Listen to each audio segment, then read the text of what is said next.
Hoje nós entramos nesse novo tema que é perdão. E quando eu escolhi esse tema, eu fiquei pensando, nossa, mas uma classe de escola bíblica dominical inteira, né? Não uma aula, um curso só sobre perdão, será que não parece meio exagerado, né? Porque é um tema que a gente geralmente passa assim, no máximo uma pregação sobre o tema, ok, já sabemos, vamos para a próxima. Até porque nos parece que não tem muita novidade nesse tema, né? Todo mundo sabe que tem que perdoar aqui, os textos da Escritura que falam sobre isso geralmente são bem conhecidos, então não parece muito relevante. E o livro que eu estou usando como base, né, desse curso é um livro do Tim Keller sobre o assunto, óbvio que seria dele, né? E eu pensei nisso quando esse livro saiu, acho que no ano passado. Eu pensei, nossa, né, um tema tão específico. E eu pensei, bom, mas deve ser um tema pequeno, né, que não dá para tirar tantas coisas disso. Mas, obviamente, né, ao ler o livro, eu percebi que há muito o que se falar e, sobretudo, o que se aplicar sobre esse tema em cenários que a gente muitas vezes não percebe e acha que estamos bem, mas, na verdade, não estamos. E, como eu orei, é um dos temas centrais da Escritura. O começo do livro, do Tim Keller, ele começa a tratar sobre não há futuro sem perdão. Então ele começa a lidar de uma maneira dinâmica com como que a gente tem lidado, primeiro no aspecto da sociedade com o perdão, tá? E consequentemente como a gente tem lidado com o perdão pessoalmente. Ele mostra o problema, como é que a gente tem lidado em nossa época com isso. E ele conta a história de Desmond Tutu, que era um sul-africano negro, que cresceu, né, sob o apartheid, e ele insistiu, e aí abre aspas, que sem perdão não há futuro para a África do Sul. Então ele dizia isso, sem perdão não havia futuro. E ele rejeitou o modelo de julgamentos de Nuremberg, que foi usado na Alemanha pós-nazista, para lidar com os crimes de guerra. Lá eles foram implacáveis para a punição daqueles que tinham cometido os crimes de guerra no nazismo e na condenação dessas pessoas. Já esse Desmond Tutu, esse líder sul-africano, ele dizia que eles não poderiam replicar o mesmo modelo quanto à punição dos crimes de guerra ali, e que eles deveriam insistir no perdão, porque sem perdão não haveria futuro para a África do Sul. E muitos argumentam, né, e argumentaram nessa época, que a cultura do perdão, na verdade, ajuda os abusadores a escapar da responsabilização. E essa é uma discussão presente aqui, embora ele esteja lidando aqui com um contexto internacional, uma discussão que foi bem forte nos Estados Unidos na época, mas de fato também é uma discussão nossa, presente aqui, de a gente suspeitar que certos tipos de perdão, na verdade, eles favorecem uma atitude opressora e de abusos, porque não nos parece que a pessoa foi responsabilizada de fato ou não foi punida de acordo com todo o peso da lei. E aí o Tim Keller, nessa época, ele fez um tweet, né, lá no antigo Twitter, que hoje é o X, ele escreveu assim, Desmond Tutu argumentou que sem o perdão os abusadores nos mantêm escravizados e que era possível buscar o perdão e a justiça ao mesmo tempo. Fecha. Então ele escreveu isso. Era possível que nós busquemos o perdão e a justiça ao mesmo tempo, sem que seja necessário criar essa cultura de que os abusadores escapem da responsabilização por conta do perdão. E aí, muitos, nos comentários desse tweet, né, responderam ou concordando e principalmente discordando, né? Sobreviventes, principalmente de abusos, disseram que a exigência do perdão tem sido usada contra as vítimas. Ou seja, aquela pessoa que sofreu um abuso e o abusador, ao invés de recair sobre ele o peso do seu pecado, essas pessoas diziam que estavam recaindo sobre a vítima do abuso o peso e a exigência de que elas seguissem em frente, de que elas superassem, de que elas perdoassem. E aí essas pessoas estavam dizendo que as coisas estavam contrárias. Ao invés de estar sendo responsabilizado os ofensores, estavam sendo responsabilizados os ofendidos. E alguns viam isso como uma estratégia para instituições e abusadores evitarem a responsabilização e a prestação de contas. Então ele já começa o livro estabelecendo que há uma problemática em cima do tema, que já não é um tema que é visto com muito bons olhos para a nossa sociedade. E ele fala que o nosso problema cultural com perdão é muito vasto. Existem muitas mulheres que perguntam: perdoar aqueles que abusaram, aqueles que ofenderam, aqueles que fizeram alguma coisa errada, não apenas encoraja o abuso, não apenas encoraja a ofensa, não apenas dá à pessoa a capacidade e até a motivação de continuar fazendo a mesma coisa, já que ela vai ser perdoada de qualquer jeito. O mundo das redes sociais também parece um domínio onde os erros e postagens erradas não são perdoados.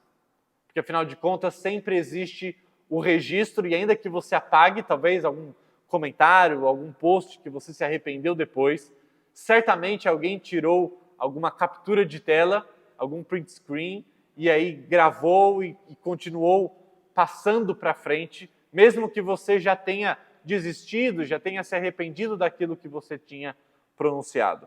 A internet nunca esquece, é a frase que a gente usa. A necessidade da cultura de cancelar, mesmo aqueles que estavam dispostos a mudar de opinião, não servirá para diminuir a intolerância. Na verdade, pelo que a gente tem visto, ela tem aumentado. A tolerância cada vez mais tem sido a intolerância tem sido alimentada por uma cultura de falta de perdão. Parentes dos 9 afro-americanos mortos lá na Carolina do Sul há um tempo atrás, disseram publicamente ao atirador Dylan Roof o seguinte: nós te perdoamos. Parentes esses 9 afro-americanos mortos naquela época disseram para essa pessoa: eu te perdoo. E aí então saiu uma notícia no Washington Post respondendo o seguinte, abre aspas: a América Negra deveria parar de perdoar os racistas brancos. E a grande tese ali daquela matéria é que essa cultura do perdão estava prejudicando a luta contra o racismo na América do Norte. Enquanto se estivesse perdoando os racistas, o racismo continuaria sendo difundido e continuaria sendo uma marca pesada na sociedade. A expectativa e admiração pelo perdão dos negros, escreveu a autora desse artigo, tem a ver com a proteção da branquitude. E essa cultura do perdão permite a negação branca sobre os danos que a violência racista cria. Então ela estava defendendo: paremos de perdoar, porque senão a gente vai impedir a nossa luta contra o racismo. Nosso perdão, diz ela, constante apenas perpetua o ciclo de ataques e abusos. Portanto, o perdão rápido traduz-se na incapacidade de responsabilizar os ofensores da injustiça pelo seu comportamento. Ou seja, há de fato uma percepção de que o perdão que é exposto na Bíblia, na verdade, tem gerado impunidade, tem gerado falta de responsabilização e tem gerado falta de mudança, seja no indivíduo, seja na sociedade. Uma outra autora, no entanto, argumentou que o perdão desarma os opressores e conquista muito dos seus apoiantes, enfraquecendo o sistema, né? Indo já na contramão, essa autora diz: se você ficar com raiva, isso é contagioso. E você age e acaba agindo da mesma maneira que os abusadores, que os ofensores. Quando você não perdoa, ela está indo exatamente na direção contrária. Você acaba perpetuando aquilo que o ofensor, que o abusador fez, por conta da sua raiva. A atual abordagem furiosa, disse ela, poderá levar ganhos a curto prazo, mas no final, apenas vai dividir ao invés de unificar. E é exatamente isso que tem acontecido de maneira geral em todos os países. Há uma divisão sendo cada vez mais instaurada por conta da cultura de falta de perdão, do cancelamento e tudo isso. E aí ele usa uma outra autora ainda, ele faz, no livro, ele faz uma série de citações da cultura popular, né? De como tem sido abordado esse tema por muitos jornalistas e notícias importantes lá dos Estados Unidos. Ele compilou tudo isso e por isso eu estou trazendo esse apanhado aqui. E ele cita uma outra mulher que atribui os abusos do perdão não apenas às más práticas, mas ao próprio cristianismo. Uma mulher que identifica no cristianismo a razão de a gente estar criando uma cultura de abusadores que não são penalizados. E aí uma postagem de blog com o título seguinte: Para o inferno com a cultura do perdão.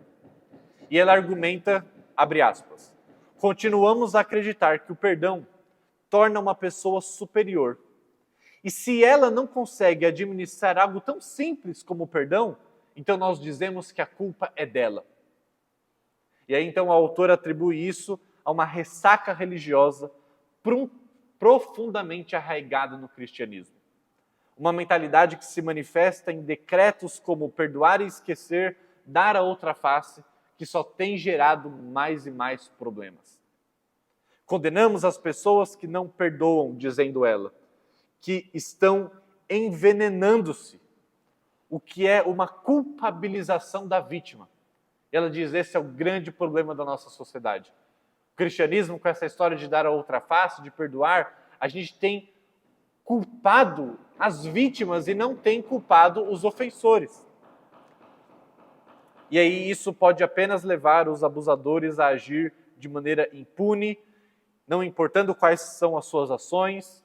Eles podem descansar numa presunção de que serão perdoados de qualquer forma. A ênfase no perdão tende, na verdade, a humanizar os perpetradores, os ofensores, os abusadores. E essa narrativa do perdão, segundo ela, tem sido um mero artifício de enredo criado para dar profundidade e para dar normalidade aos ofensores em relação às suas vítimas. E por último, ele diz que em uma continuação, a autora, num outro artigo, ela insistiu que reescrevêssemos as narrativas ultrapassadas do perdão. Que nós deveríamos reescrever a história do perdão, não como se fosse uma coisa bela e digna de ser imitada, mas como algo absolutamente diferente. E aí ele diz o seguinte sobre todos esses apanhados que ele cita aqui no livro, ele fala, essa citação final isola o problema que sentimos hoje, a aparente contradição entre perdão e justiça. Todas essas matérias nos mostram que nós temos uma escolha diante de nós.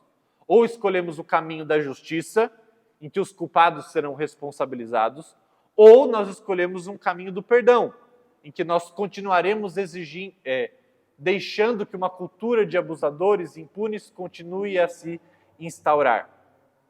Quando eu digo abusadores, irmãos, eu não estou dizendo só aqueles que cometeram abuso sexual. Estou falando qualquer tipo de abuso, qualquer tipo de ofensa, qualquer tipo de pecado, tá bom? Que fique claro isso.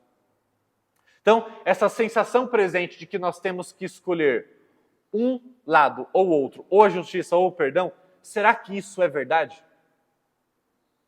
Será que a maneira como a gente tem lidado com o perdão dentro ou fora da igreja, será que tem sido de fato uma escolha entre ou a justiça ou o perdão? E aí ele começa a mostrar, a partir daí, a necessidade que nós temos e a sociedade tem do perdão. A necessidade do perdão parece não poder ser apagável. E ele começa a citar vários autores não cristãos que já perceberam isso também. E nós não poderemos apagar o perdão ou tentar desconstruí-lo, porque a necessidade é profunda de conceder perdão e de receber perdão. Sem isso, de fato, como Desmond Tutu disse, lá o sul-africano, não haverá futuro para a humanidade. Por várias razões, mas uma razão bem óbvia. Você já sabe que quando alguém fere você e você tende a responder ferindo a outra pessoa, você nunca quer fazer o igual. Você sempre quer fazer um pouco pior. Só que uma vez que a pessoa recebe o seu um pouco pior, ela quer te fazer um pouco pior também. E esse ciclo é interminável, gerando a morte, gerando a destruição de famílias e etc. E é exatamente por isso que lá na Bíblia, no Antigo Testamento, existia uma lei que a gente bate o olho agora, né, no Novo Testamento, e a gente acha estranho. Quando, por exemplo, no Antigo Testamento falava da lei olho por olho, dente por dente. Você fala, nossa, mas não parece um mandamento bíblico a favor da vingança? Olho por olho, dente por dente. Só que, na verdade, quando esse mandamento ele foi colocado lá no Antigo Testamento, não era um mandamento para vingança, e sim um mandamento para que o ciclo de vinganças não fossem como eu acabei de descrever. Você fez uma coisa, você pisou no meu pé, eu dou um soco na sua cara. Uma vez que eu dou um soco na sua cara, você vai lá e aponta uma arma para mim. E aí, então, gerando destruição e morte. Então, a lei do olho por olho, dente por dente, ele estava dizendo assim, alguém que perdeu o olho deve ser punido com a falta de um olho, não com a decapitação. Alguém que tirou uma mão deve ser punido da mesma forma. Ela está dizendo isso. Ela não está sendo a favor da vingança. Até porque quem tem o poder da espada na Bíblia, né, é o próprio Estado que foi instituído por Deus. E ele sim que tem o poder de aplicar a justiça. Nós não devemos aplicar a nossa justiça pessoalmente, né? Tal pessoa fez isso comigo, então eu tenho o direito bíblico de fazer a mesma coisa com ela. Não é isso nem o que a lei permitia. Embora no Antigo Testamento existiam ali para Israel, no contexto histórico específico e singular da época, eles tinham uma cultura em que, em alguns casos, por lei, eles eram permitidos a buscar justiça, tá? Pessoal mesmo. Tanto é que nós temos as histórias das cidades de refúgio, por conta de aqueles que cometeram crime de sangue. Então, era uma forma de lidar com a justiça naquela situação, muito embora ainda era exigido o perdão. Okay? Mas, ou seja, eu só estou tentando demonstrar como que sem perdão, de fato, não há futuro. Porque o ciclo da vingança, ele, na verdade, faz muito mais mal do que as pessoas tendem a perceber. Durante o início do ministério de Jesus, um grupo de 4 amigos, tá? O Tim Keller aqui está tentando mostrar a necessidade que nós temos desse tema, perdão. E ele conta a história que quando Jesus, lá no seu ministério, estava num lugar e aí 4 amigos trouxeram um homem paralítico pelo telhado. Você se lembra dessa história? E aí então eles estavam na esperança, né, de Jesus conseguir uma cura para aquele homem paralítico. E aí então, o texto bíblico diz, lá em Marcos 2, visto que não conseguiram levá-lo até Jesus por causa da multidão, fizeram uma abertura no telhado, cavando através dele e depois baixando a esteira em que o homem estava deitado para que Jesus o curasse. Agora, para surpresa de todos naquele local, Jesus, a princípio, não curou a paralisia daquele homem.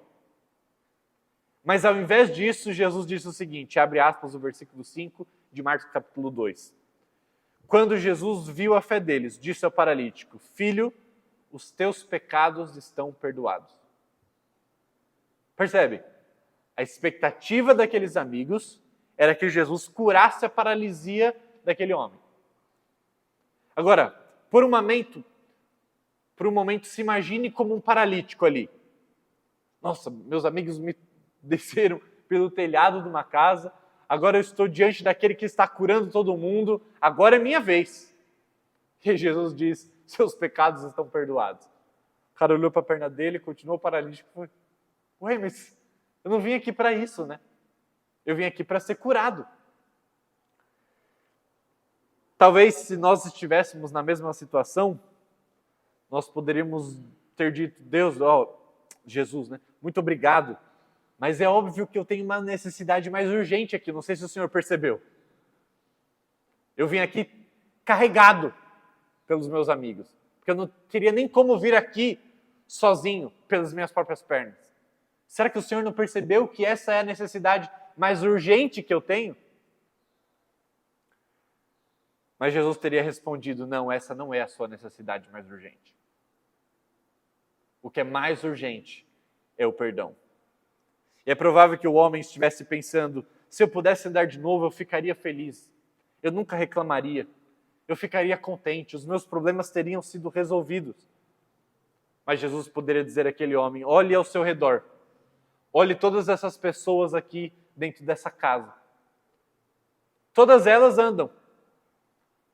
Todas elas têm pés e pernas absolutamente funcionais. Olhe para a cara delas. Parece que está tudo bem. Eu sei que você tem a impressão de que se você andasse, todos os seus problemas estariam resolvidos, mas olhe todas as pessoas que andam. E aqui tem uma aplicação interessante para nós, né? Porque a gente costuma também desejar aquilo que nós não temos, imaginando que se tivéssemos tal coisa, então de fato seríamos felizes. Ah, mas se eu me casasse... Não teria como. Já experimentou olhar para pessoas casadas? Algumas risadas aí foram bem comprometedoras, hein? Pessoas que queriam ser ricas. Já experimentaram olhar para muitas pessoas ricas nesse mundo? Que se matam, que se enchem de remédio para aturar a vida. Então percebe que a gente também, da mesma maneira como aquele homem, a gente busca certas coisas que como se fossem a nossa necessidade principal, e Jesus está dizendo, olha para as pessoas ao redor. Isso não é a sua necessidade principal. Se você andar a primeira semana, o primeiro mês, talvez o primeiro ano, você vai ficar contente, feliz e vai achar que todos os seus problemas foram solucionados. Mas eu te dou pouco tempo para você começar a perceber que não. E o mesmo ciclo de infelicidade continua. Olhe os seus corações. Olhe o coração das pessoas que têm o que você busca. Estão cheios de contentamento? Todas estão absolutamente felizes? Se eu curar você, você vai ficar feliz por um tempo, mas então se tornará como todos os outros. Não, o que você mais precisa é do meu perdão. O perdão vai até o fundo das coisas. A alienação que nós sentimos de Deus e de nós mesmos por conta dos nossos erros e pecados, Jesus estava dizendo, eu quero te mostrar que a necessidade mais profunda que vocês têm é de mim mesmo e daquilo que eu posso oferecer através do meu perdão. De um amor perfeito, de uma nova identidade, de um conforto, de uma esperança, de uma glória sem fim. Todas essas coisas são alcançadas pelo perdão. E a porta de entrada para tudo isso é conhecer o perdão de Cristo. E então o Tim Keller, dessa forma, ele faz a introdução do livro, dizendo que, mostrando, né, existe um problema, existe um conflito sobre o perdão hoje em dia, mas mais do que nunca é necessário percebermos a necessidade do perdão, que ela é fundamental, e ela é mais importante do que várias outras coisas que nós temos discutido, porque no final das contas, essas coisas podem gerar problemas como dar saúde e capacidade para um paralítico, mas não podem resolver os problemas fundamentais. E aí, a partir daí, ele conta uma história muito famosa, talvez a história mais famosa na Bíblia, sobre o perdão, e eu queria que a gente lesse junto, tá? Lá em Mateus, capítulo 18, um texto muito famoso sobre perdão. Mateus 18, o versículo 21 até o 35. Mateus 18, 21 a 35. Vou ler aqui. Então Pedro se aproximou de Jesus e perguntou, Senhor, quantas vezes devo perdoar alguém que peque contra mim? 7 vezes? Jesus respondeu, não 7 vezes, mas 70 vezes 7. Portanto, o reino dos céus pode ser comparado a um senhor que decidiu pôr em dia as contas com os servos que lhe deviam. No decorrer do processo, trouxeram diante dele um servo que lhe devia 60 milhões de moedas. Uma vez que o homem não tinha como pagar, o Senhor ordenou que ele, sua esposa, seus filhos e todos os seus bens fossem vendidos para quitar a dívida. O homem se curvou diante do Senhor e suplicou: por favor, tenha paciência comigo e eu pagarei tudo. O Senhor teve compaixão dele, soltou-o e perdoou-lhe a dívida. No entanto, quando o servo saiu da presença do seu senhor, foi procurar outro servo, que trabalhava com ele, e que lhe devia 100 moedas de prata. Agarrou-o pelo pescoço e exigiu que ele pagasse de imediato. O servo se curvou diante dele e suplicou: tenha paciência comigo, e eu pagarei tudo. O credor, porém, não estava disposto a esperar. Mandou que o homem fosse lançado na prisão, até que tivesse pago toda a dívida. Quando outros servos, companheiros dele, viram isso, ficaram muito tristes. Foram ao Senhor e lhe contaram tudo o que havia acontecido. Então o Senhor chamou o homem cuja dívida ele havia perdoado e disse: servo mau, eu perdoei sua imensa dívida porque você me implorou. Acaso não devia ter misericórdia de seu companheiro como tive misericórdia de você? E irado, o Senhor mandou o homem à prisão para ser torturado até que ele pagasse toda a dívida. Assim também meu Pai Celestial fará com vocês, caso se recusem a perdoar de coração a seus irmãos. É um texto bem pesado, né? Bem pesado. Que nos serve como um alerta para a necessidade e para a importância desse tema. Os discípulos estavam chocados com a afirmação de Jesus de que o perdão de Deus e o perdão dos outros eram interdependentes. Ou seja, a maneira como nós perdoamos o outro tem totalmente a ver com a maneira como nós lidamos com o perdão de Deus. Um outro texto que eu quero que a gente leia, agora lá no capítulo 6, voltando alguns capítulos aí, Mateus 6, versículo 14 e 15. Jesus diz assim: seu Pai Celestial os perdoará, se perdoarem aqueles que pecam contra vocês. Mas se vocês se recusarem a perdoar os outros, seu Pai não perdoará seus pecados. É estranho lidar com esse texto, é duro demais e parece até que a nossa salvação está ligada com a nossa capacidade para o perdão. E não é um choque apenas para nós hoje, para os discípulos também foi um choque. Eles entenderem que o perdão de Deus e o nosso perdão, eles estão conectados, eles são interdependentes. E a pergunta de Pedro, no texto que a gente leu lá em Mateus 18, mostra que a sua preocupação para com Jesus, quando ele pergunta: mas Jesus, até quantas vezes eu devo perdoar o meu irmão que no mesmo dia pecou contra mim? 7 vezes?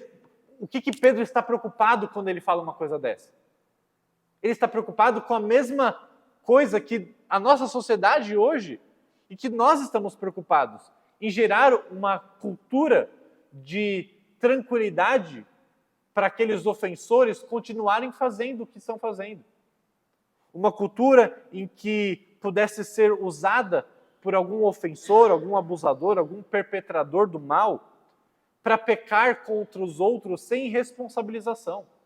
Então a pessoa foi lá, pecou contra mim uma vez, eu perdoei, pecou contra mim no mesmo dia, eu perdoei, até 7 vezes.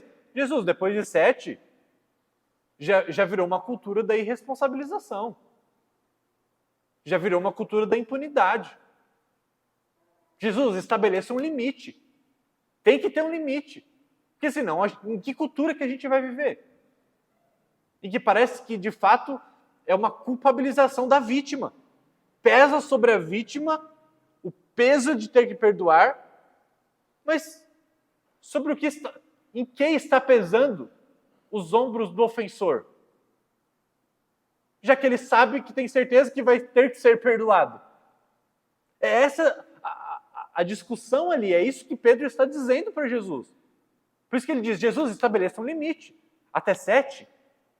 E quando ele fala isso, ele está querendo expor toda uma santidade Porque ele está indo num número que não seria esperado que se perdoasse alguém no mesmo dia. Gente, não é uma semana depois, é no mesmo dia, 7 vezes. Pedro está colocando um número alto, porque a justiça humana não produz a justiça divina. E toda vez que a gente acha que é necessário que nós, como indivíduos, produzamos a justiça com as nossas mãos, nós estamos duvidando ou de Deus como um juiz ou de Deus como um salvador. Já falei sobre isso aqui. Quando alguém peca contra mim e essa pessoa não é uma cristã, e eu quero fazer com que ela pague pela sua ofensa contra mim, o que eu estou dizendo? Eu estou dizendo, Deus, o Senhor disse que o Senhor um dia vai julgar com justiça e nada que está oculto permanecerá no oculto, mas será revelado. Mas eu duvido que o Senhor faça justiça como eu posso fazer. Eu duvido que o Senhor seja tão bom que me faça deitar em berço esplêndido e não tenha que me vingar. Deus, eu tenho que fazer alguma coisa. Eu não acho que o Senhor tenha a capacidade de lidar com este assunto como eu posso lidar. Nós duvidamos de Deus como um juiz. Agora, em casos em que a pessoa é uma cristã, e que eu sei pelo Evangelho de que ela não pagará no dia final pelos seus pecados, eu já não estou duvidando mais de Deus como um juiz, eu estou duvidando dele como um salvador. Porque eu vou dizer, ok, essa pessoa é cristã, mas eu não acho que o que o Senhor fez morrendo naquela cruz por ela foi suficiente.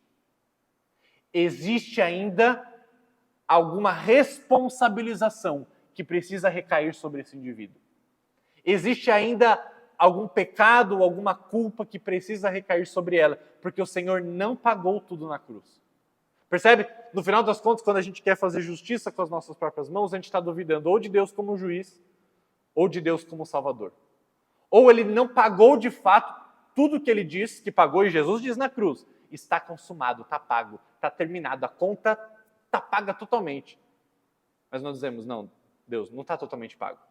Eu ainda preciso infundir nessa pessoa algum castigo para que termine de ser pago. Porque eu não acho que foi pago. Ou, se a pessoa não é cristã, eu digo, talvez o Senhor não lide tão justamente quanto eu posso lidar. E Jesus diz, a justiça do homem não pode produzir a justiça de Deus. A gente vai trabalhar como que a gente pode buscar, não a nossa justiça, e esse é o ponto, né, que o Braulinho lembrou, não é justiça humana que a gente tem que buscar, mas sim Deus deu parâmetros para que a justiça dele fosse executada, não apenas no dia final, mas aqui. Tá? Não estou dizendo para a gente deixar as coisas como são, porque afinal de contas um dia Deus vai exercer a sua justiça, porque Deus nos deu parâmetros para que a justiça dele fosse exercida aqui na terra, ainda que não por nossas próprias mãos, ainda que existam ambientes e instituições adequadas para que certas justiças sejam exercidas. Mas a gente não quero pular aqui muito a largada, porque a gente vai lidar com isso ainda. Tá? Então, guarde aí as suas perguntas e suspeitas, porque a gente ainda vai lidar com isso. Ok? Então, eu parei quando Pedro quer que Jesus estabeleça um limite. Jesus, até quando? Quantas vezes eu devo perdoar? Até o mesmo Talmud sustentava que eles deveriam perdoar até 3 vezes. Então, quando Pedro colocou 7, ele está dizendo, não estou propondo pouca coisa. E Jesus se recusa a conceder um limite para o perdão, quando ele responde não até 7, mas a 70 vezes 7. E ele não estava querendo dizer, olha, o limite é 7, o limite não é 7, mas é 490. Ele não estava dizendo isso. Mas o foco era na completude. O número 7 significa algo completo. Jesus, na verdade, está usando uma linguagem hiperbólica. Tá? Até porque dificilmente alguém vai pecar contra você 490 vezes num dia só. Tá? Mas o ponto é, Jesus não ensinou a contar. Inclusive, uma das coisas que mais me tocou, e eu nunca tinha percebido nesse texto, nunca, sobre essa questão de não há limite, porque não há lugar para manter um registro dos perdões já utilizados. Eu nunca tinha parado para pensar nisso. Não há limite para o perdão, porque eu não tenho um lugar em que eu vou registrar os perdões já utilizados. Na verdade, presta atenção nisso, se você ainda está contando os perdões, quer dizer que você não está perdoando. Se você em algum lugar está anotando assim, ok, pecou contra mim uma vez. O dia foi passando, 2. 3. O que isso significa? Significa que o primeiro e o segundo pecado não foram perdoados.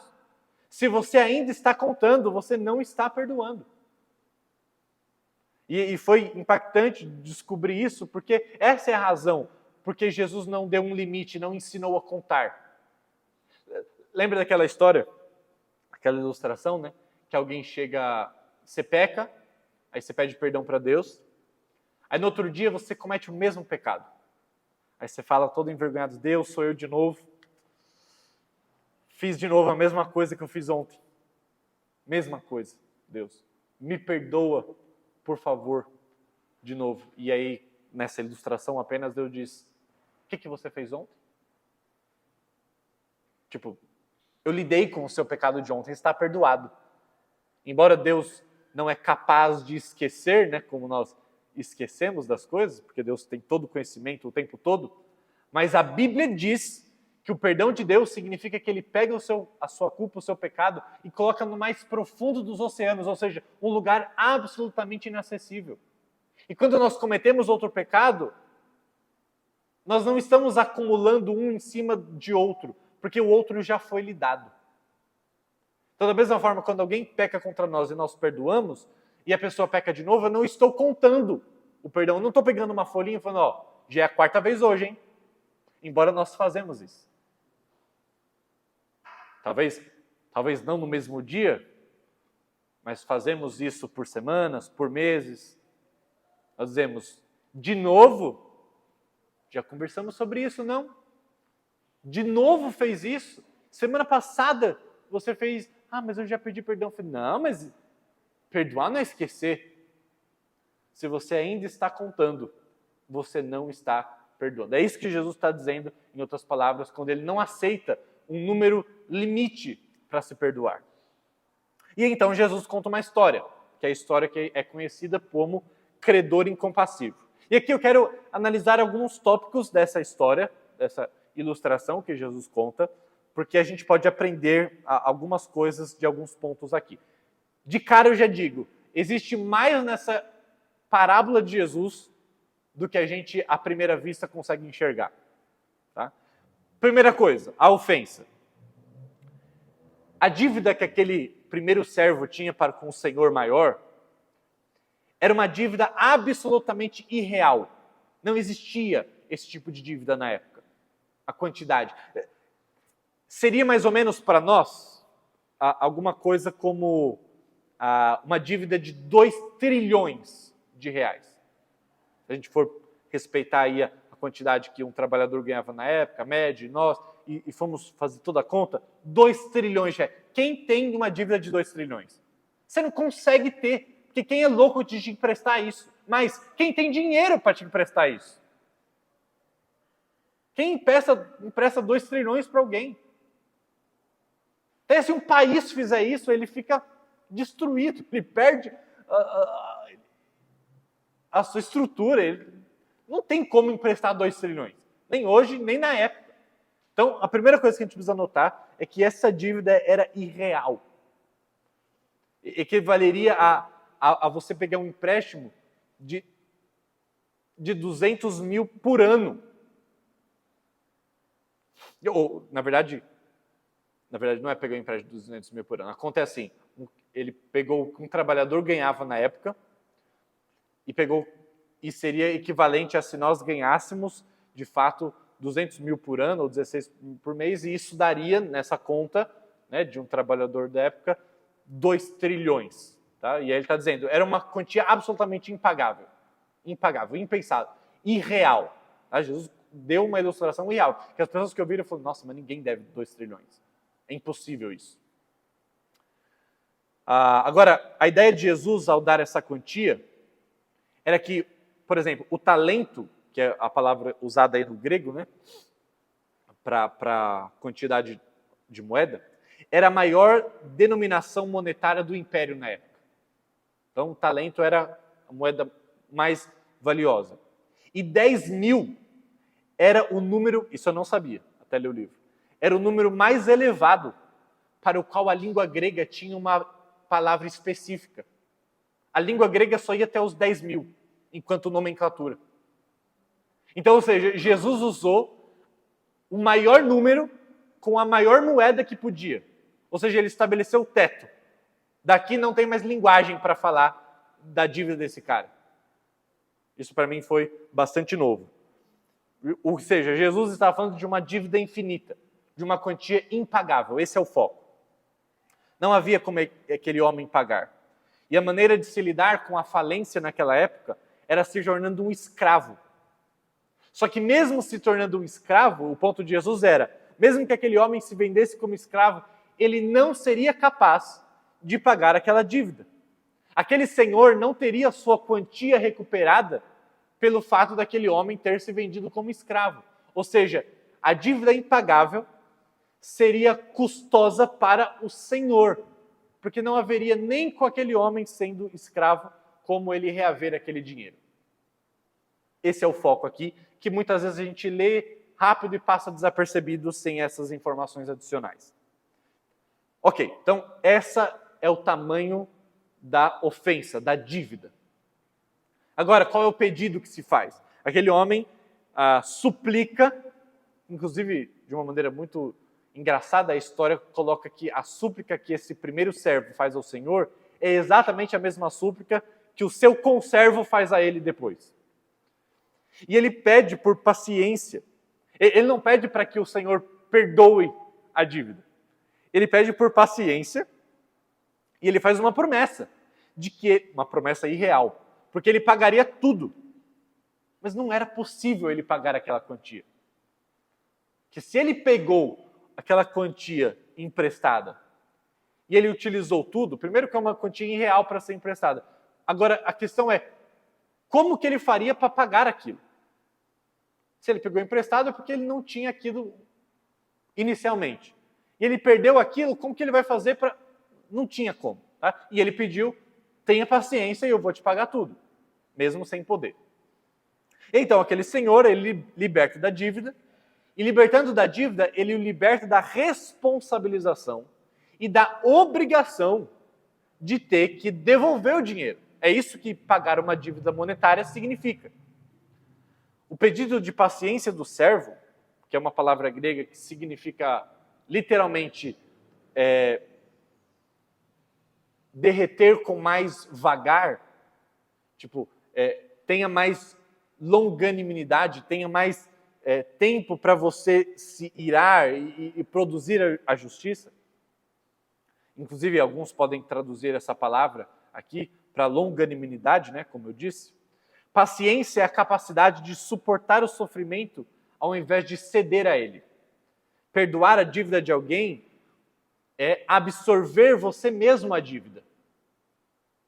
Se um amigo pegar o seu carro emprestado e destruí-lo por uma direção imprudente e não tiver nenhuma capacidade de remunerá-lo financeiramente pelo dano que ele causou, e você disser, eu te perdoo, o preço do carro não evapora no ar.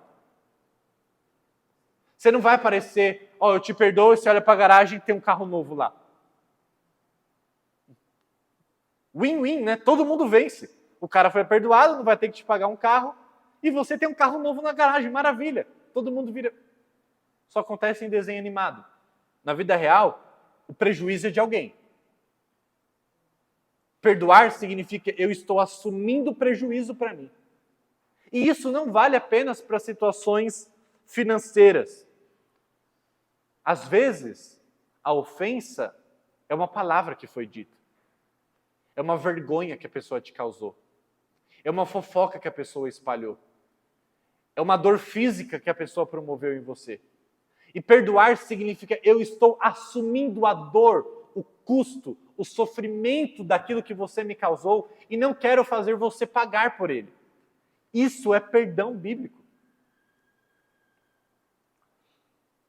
De qualquer forma, o perdão significa o custo dos movimentos errados do ofensor sendo arcados por você. O perdão, então, é uma forma de sofrimento voluntário. Por isso, gente, quando a gente não percebe que o perdão é uma coisa que é difícil, e porque quando a gente não percebe que perdão é sofrimento, a gente não perdoa. Porque a gente tem uma irrealidade, uma visão equivocada de que o perdão é uma coisa que deveria ser tranquila.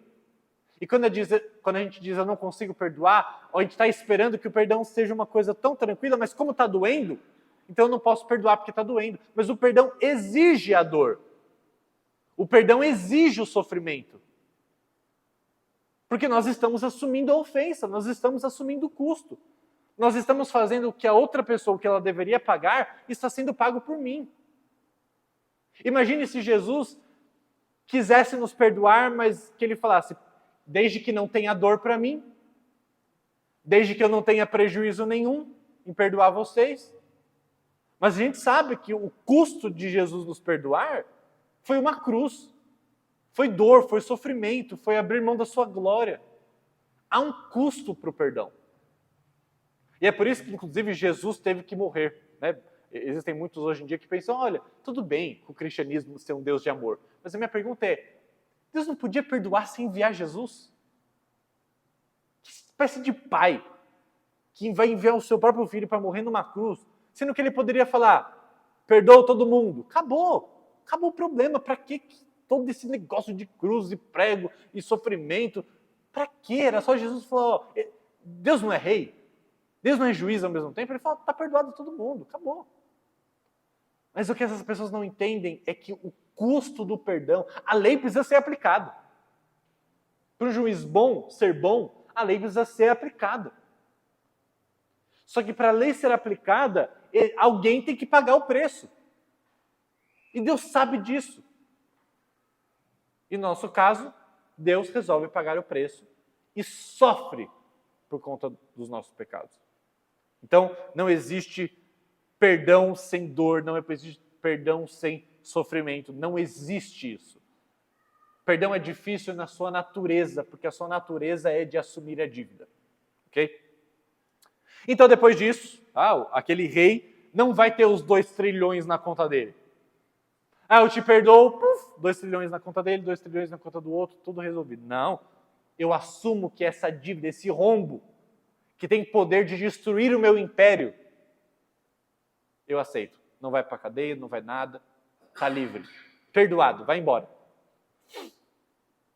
Aquele homem sai dali e encontra um seu conservo que lhe devia uma quantidade irrisória, pequena, absolutamente impagável. Mas não foi perdoada. E todo o rigor foi usado para com aquele devedor. O cara mandou ir preso, prender toda a família como escravo, até que pagasse o último centavo da dívida. Enquanto ele mesmo tinha sido perdoado de uma dívida absolutamente impagável.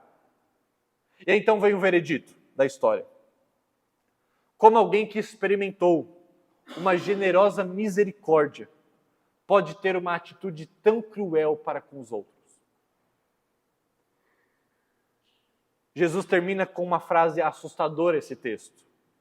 Assim também meu Pai Celestial fará com cada um de vocês, se vocês não perdoarem de coração a seu irmão. Ele está dizendo, existe um custo para o perdão. E o custo é alto. Mas eu estou dizendo para vocês, o Pai dos céus, com o qual vocês tinham uma dívida impagável, infinitamente maior, não perdoará vocês se de coração vocês não perdoarem uns aos outros. É muito duro esse texto. E nos parece, até à primeira vista, contrário a tudo que a Bíblia fala sobre graça. Porque parece aqui que a gente tem até que merecer o perdão de Deus. O que já não seria um perdão, seria um pagamento. O significado da história não é difícil de discernir. O rei maior é o próprio Deus. Nós somos os seus servos.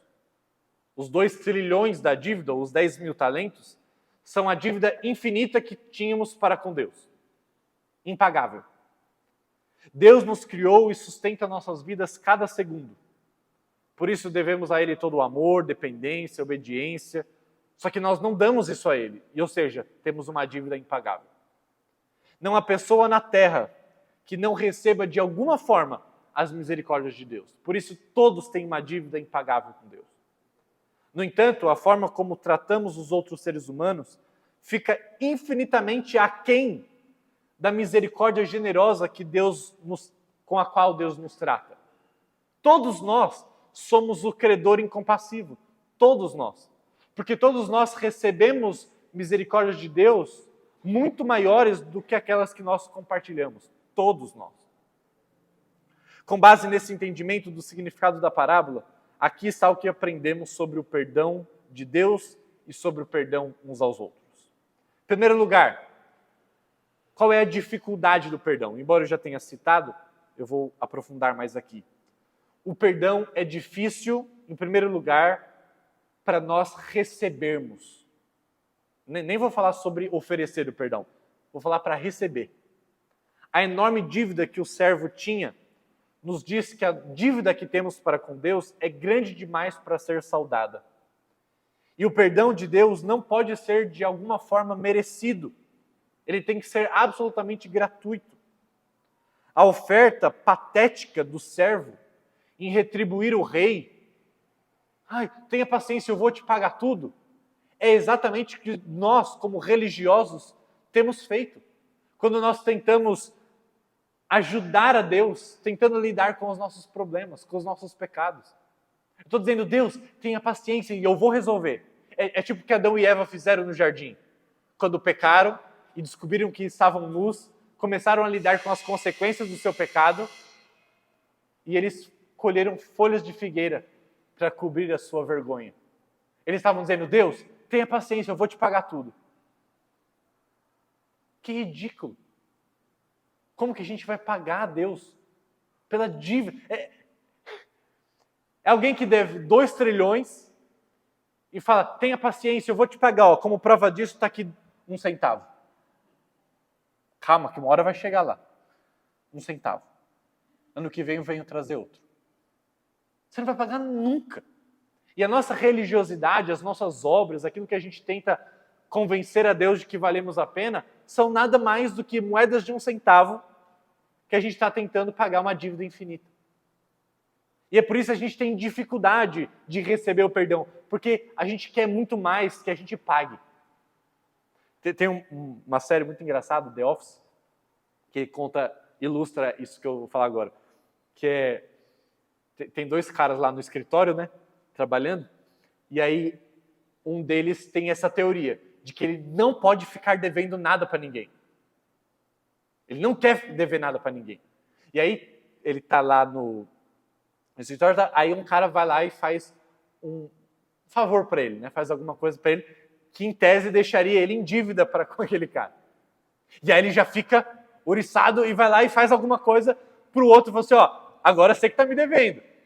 Só que aí o outro é tão idiota quanto ele vai lá e faz uma outra coisa. E eles ficam o dia inteiro fazendo uma benfeitoria em relação ao outro, porque eles não querem dever um favor para o outro.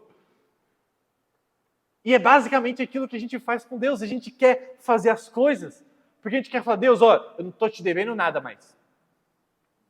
A gente tem dificuldade de receber o perdão, a gente quer pagar.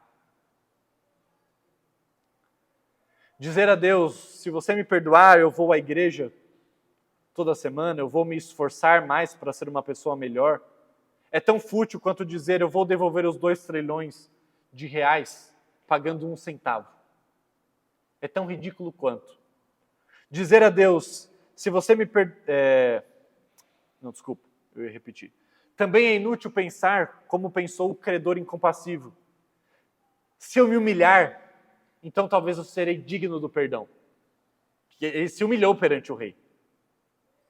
E às vezes a gente acha que o fato de a gente se humilhar, isso nos torna dignos do perdão. E não tenhamos que receber o perdão por livre graça, mas sim por merecimento.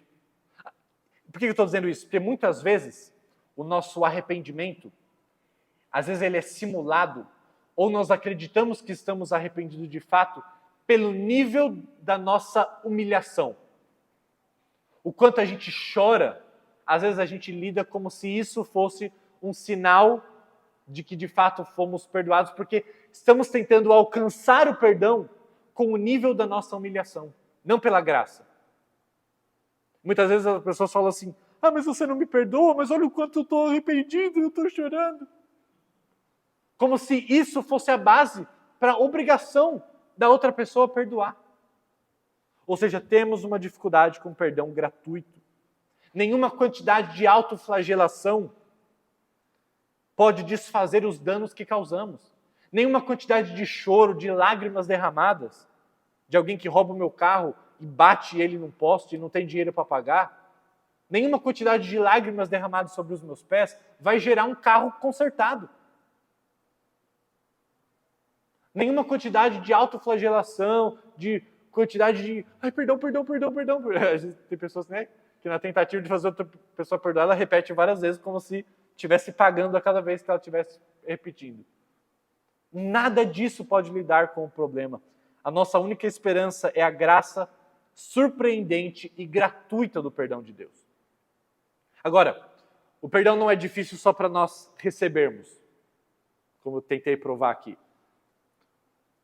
O perdão não é apenas difícil para nós. A parábola aponta para o que vemos no restante da Bíblia, a saber que Deus enfrenta os obstáculos do perdão. A história sugere um extraordinário custo para Deus nos perdoar. A parábola não aborda isso diretamente, mas Jesus escolheu deliberadamente uma dívida infinita que não poderia ser paga por ninguém naquela época. E sabia que mesmo um grande rei consideraria impossível perdoar uma dívida como aquela sem desestabilizar o seu reino. O que ele está tentando mostrar é que para um rei perdoar uma dívida como aquela, tem muita coisa em jogo, tem muito custo em jogo. Provavelmente o seu reino todo seria desestabilizado quando ele simplesmente diz, olha, 2 trilhões, que coisa pouca, não precisa. Vai continuar tudo normal no meu reino. Não, não vai. E Jesus está mostrando, existe um grande custo. Agora, o perdão não é só difícil para Deus conceder, porque há um custo muito alto. O perdão não é difícil apenas para nós recebermos, porque nós temos alguma dificuldade com a graça. Nós queremos merecer o perdão de alguma forma. O perdão também é difícil para nós concedermos. E a parte mais chocante da história é a insensibilidade daquele servo que foi perdoado para com o seu conservo. Como ele poderia deixar de ser transformado por tamanha misericórdia demonstrada a ele? Como ouvintes da história, nós podemos ver claramente a incongruência que existe aqui, de alguém que foi perdoado desse tanto e que não perdoa. No entanto, nós vivemos apenas pela misericórdia de Deus em cada segundo da vida. E devemos sim ser gentis, generosos, misericordiosos, perdoadores, com a mesma maneira que esperamos que aquele servo perdoado fosse, mas nós também não somos muitas vezes. Essa história, na verdade, é uma flecha apontada para os nossos próprios corações. E aqui, a história nos ajuda a definir perdão de 4 formas, tá? E eu quero trabalhar rapidamente essas 4 formas antes de terminarmos a aula. Perdão, nós definimos quando olhamos para 4 coisas que o rei fez naquela história. A primeira que ele fez, ele trouxe o homem diante dele, o versículo 24 diz isso. Ou seja, isso está implícito aqui, que aquele senhor chamou o homem para prestar contas. Ele colocou a dívida na cara dele, ele falou assim, olha, é essa a sua dívida. A dívida foi nomeada. O perdão começa com a revelação da verdade, com a exposição ao invés do encobrimento. Fica claro, olha, é isso que você me deve. É isso que você me deve. Mas não para aí, porque isso seria apenas, se a história parasse aí, seria um problema. Porque porque eu estou apenas jogando na sua cara o valor. Que, de novo, é necessário. A pessoa precisa saber pelo que ela está sendo perdoada. Não existe esse negócio de chegar para alguém e dizer, olha, eu te perdoo por tudo. Não, o que é tudo? O que a outra pessoa te deve? O que ela fez? Nomeie. Nomeie isso. Mas depois, aquele rei teve compaixão. Versículo 27 diz, ele se compadeceu daquele homem. Ter pena de alguém, ou ter compaixão de alguém que o ofendeu, significa fazer o trabalho interno de se compreender a situação do ofensor, da vulnerabilidade do ofensor, se colocar no lugar da pessoa. Lembra que, esqueci o nome do autor agora, eu já citei ele algumas vezes aqui, esqueci. Mas ele fala, quando nós não nos perdoamos, nós excluímos o outro, o ofensor, da comunidade dos pecadores. Não, ao contrário. Quando eu não perdoo o outro, eu excluo da comunidade dos humanos, e eu me excluo da comunidade dos pecadores. Estou dizendo assim, em outras palavras, eu não me coloco no seu lugar. Porque no seu lugar, eu não teria feito o que você fez. Ou seja, eu me excluo da comunidade dos pecadores, eu não tenho a capacidade de fazer o que você fez contra mim, e ao mesmo tempo, eu te excluo da comunidade dos humanos. O que você fez para mim não é uma coisa que um humano faz. Agora, é claro, colocar-se no lugar do outro não é uma coisa natural de se fazer. Não é uma coisa que a gente nasce sabendo fazer e fazendo deliberadamente. Nosso coração quer concentrar apenas no quão ruim a pessoa é, no quão sofrimento a pessoa te causou. É isso que nós queremos nos concentrar. Mas o rei, representando Deus aqui na história, pensa no ofensor não apenas como um vilão, mas como um ser humano, cheio de medos, tristezas e fraquezas. E por isso que a palavra compadecer-se aqui significa colocar-se no lugar. E é tão bonito, porque isso é uma grande metáfora para o que Deus fez. E quando Jesus conta essa história, o que Jesus tinha feito? Ele tinha se colocado nos nossos sapatos. Quem estava contando essa história é um Deus que se fez homem. Não existe alguém que se compadeceu mais, ou seja, não existe alguém que se colocou mais no nosso lugar do que Jesus. Enquanto ele contava essa história, ele já tinha feito isso. Eu me coloquei no lugar de vocês. E Hebreus vai dizer que Jesus, como um sumo sacerdote, se compadeceu das nossas fraquezas. Inclusive, em tudo foi tentado. Por isso, ele consegue se compadecer de nós. Porque ele é um sumo sacerdote que é humano como nós somos. Em terceiro lugar, então, em primeiro lugar, ele chama aquele servo e nomeia a dívida. Depois, ele se compadece daquele servo, ele se coloca no lugar. Em terceiro lugar, de fato, ele perdoa a dívida, ou seja, ele cancela a dívida. Ele tira aquilo que estava entre eles e coloca de lado. Significa ele absorve a dívida. Agora, eu já disse, né, quando nós não estamos falando sobre dinheiro, quando alguém não está devendo uma quantia em reais para você, e ela te ofende, ou ela te gera dor ou alguma outra coisa, da mesma maneira, perdoar significa eu assumir aquela dor, aquela ofensa, aquele sofrimento, ainda que não seja monetário. Alguns acham que por permanecerem irados, estão dando aos transgressores, aos pecadores, aos ofensores, aquilo que eles merecem. Mas, na realidade, o que eles estão fazendo é permitindo que as ações deles, do ofensor, continuem a prejudicá-lo. Quando a gente recusa a oferecer perdão, o que a gente está fazendo é deixando que aquela ofensa continue a me machucar. Então, no final das contas, embora perdão seja assumir o custo, assumir a dívida, assumir a ofensa, assumir o sofrimento, quando eu não faço isso, não é que o sofrimento desaparece. Porque, na verdade, não.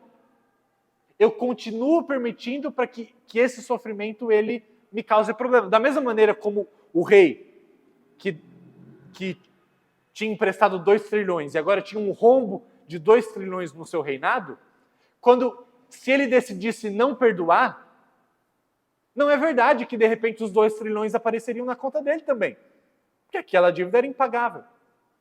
Então, de uma forma ou de outra, o sofrimento ele é inevitável. Mas Deus nos chama ao sofrimento de assumir todo o custo. E por último, para terminar a aula, não somente aquele homem, aquele rei chamou o servo à prestação de contas, nomeou o pecado, não somente ele se compadeceu, ele se colocou no lugar, não somente ele cancelou a dívida, mas ele o libertou, ele o deixou ir sem culpa. Isso significa que o relacionamento entre o homem e o rei foi restaurado.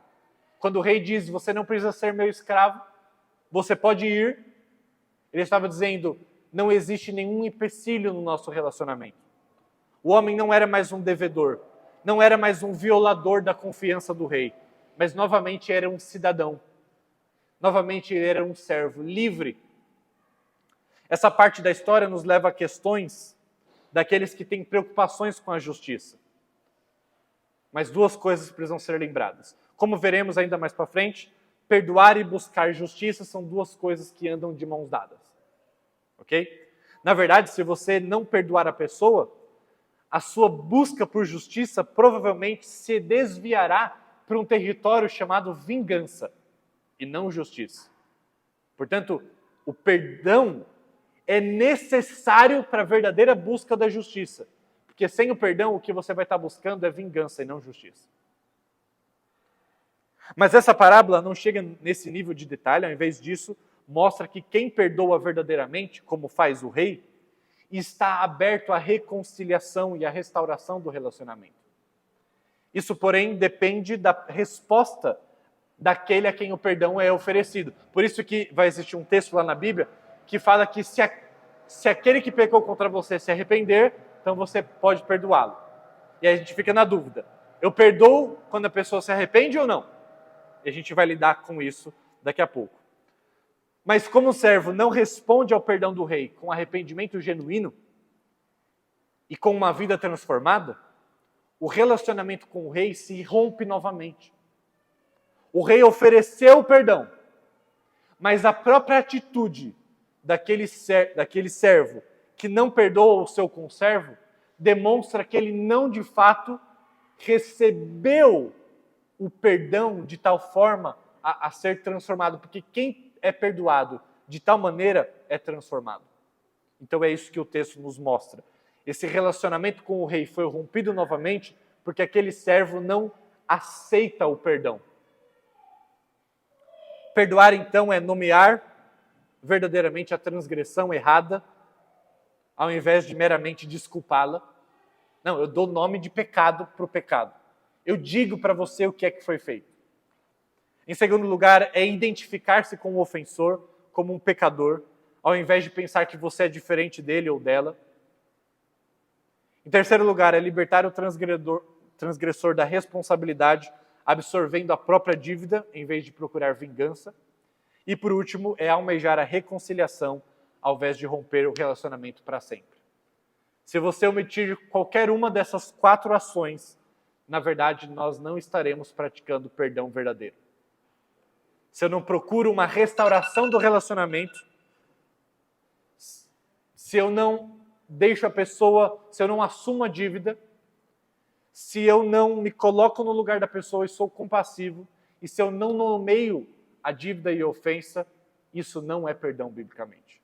Embora seja muito difícil esse processo, existe, e na próxima aula nós falaremos, aquilo que nos dá a força e o poder para fazermos uma coisa tão hercúlea quanto o perdão que é nos exposto aqui na Escritura. Ok? Então eu vou orar rapidamente e aí nós encerramos a aula e continuamos na semana que vem.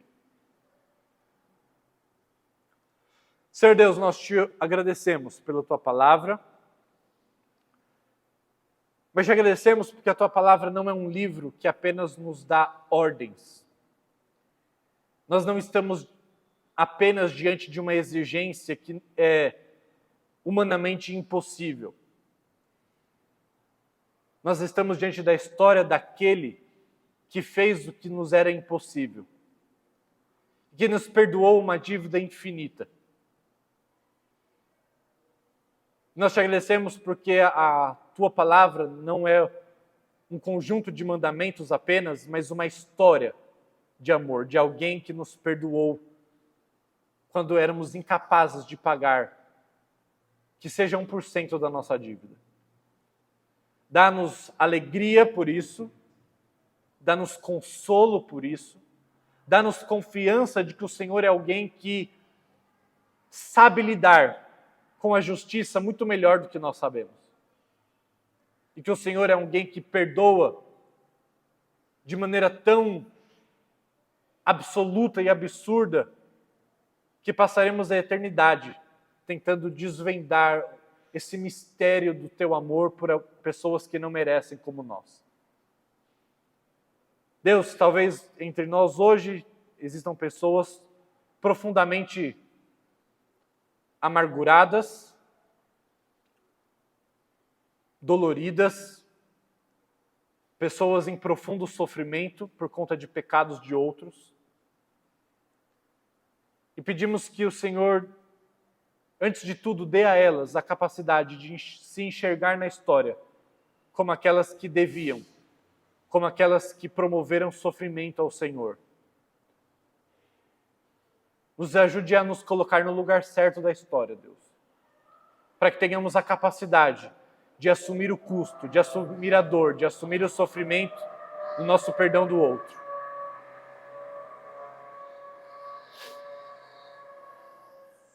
Mas te pedimos também por aqueles que